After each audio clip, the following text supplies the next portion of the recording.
Safe Landing Counseling Services. This is a Christian perspective in counseling. Today I want to talk about recovering the heart, or having a heart that is filled with goodness. All right.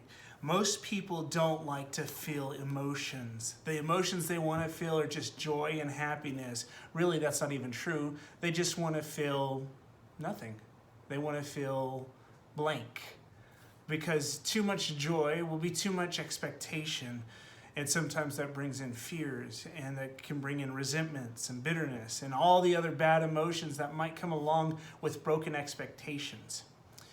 Sometimes people don't like to feel because there's too much going on in the world around them. They don't watch the news. They're not aware of this or that. And I'll be honest, I don't take in too much news because there's a lot going on that's not good.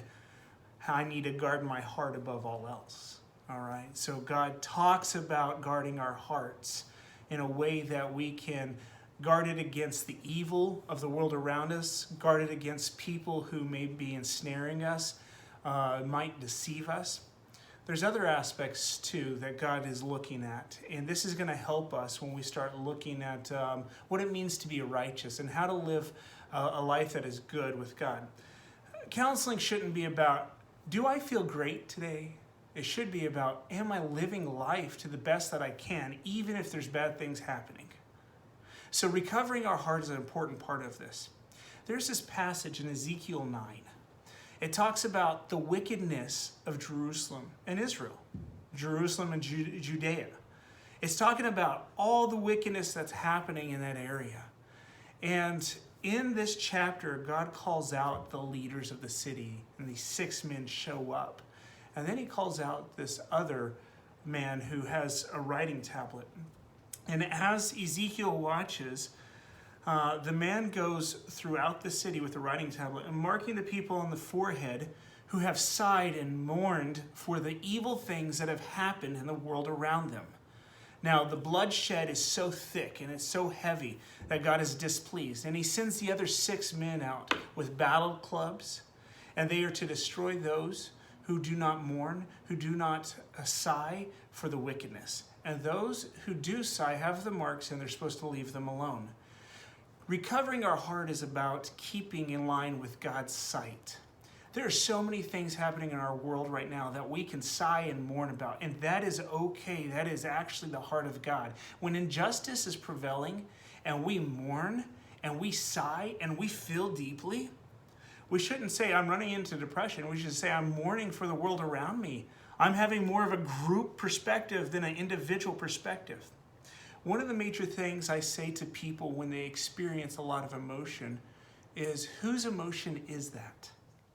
Oftentimes, we might feel somebody else's emotion. We might walk into the room and immediately feel something different. So when we do that, it's good to be aware of, is this my emotion? Is this somebody else's emotion? Could it be God's emotion? Does he have emotion towards the situation in this area? And when we feel that, we can come in line with God. This will give us purpose in life. We will be filled here versus thinking I should just feel nothing. I encourage you to feel in your heart constantly, because this is where purpose, this is where identity, this is where value is coming from. You think here in those terms. That's the neuropathways that are functioning there. When you're aware of how you feel in your body, then you can be aware of what emotions you have. And let me tell you, you have more than 5 or 7 emotions that you run to. But most people only run to about 5 or 7 emotions. You have so many more emotions. Oftentimes we don't sit with them long enough to figure that out. So to recover your heart, sit with the emotion. Feel the experience. Ask God, what is this about? Is this good in the sight of heaven? And let him tell you what he's doing, what he's thinking about, what his heart is passionate about. When you do this, you will have a more fuller life. A fuller life that is about him, that is guided by his direction and his spirit.